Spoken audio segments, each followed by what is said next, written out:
Theresa May. Thank you, Mr Deputy Speaker, and I refer members to my declaration in the Register of Members' Interests.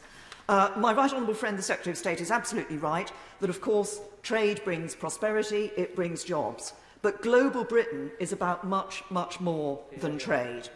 And it is about our shared values, our respect for human dignity, human rights, equality, the rule of law, freedom, democracy.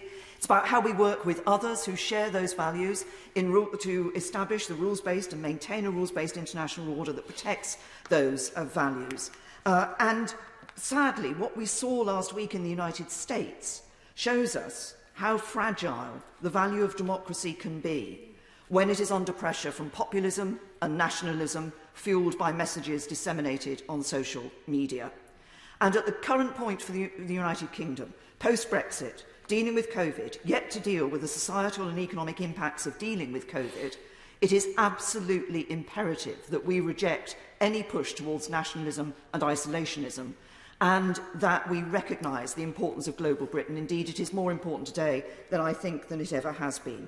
Now, global Britain, if we're going to lead as we can this year in G7 and the COP26, we also need to see a change in world politics, where absolutism, that you're either 100% for me or 100% against me and there's no compromise allowed, has taken hold. We need to move away from the world of strong men facing up to each other. We need to find more ways in which we can work with those to share our values, because those values are under threat and we need to work together to protect them. Global Britain has that position this year that enables us to do this. But in order to do it, we need to live our values ourselves. And I have to say to the government that threatening to break an international treaty shortly after signing it, that threatening to break international law and that cutting our international aid does not enhance our impact and impact of global Britain. In fact, it makes it harder for us as global Britain to get our message around the world.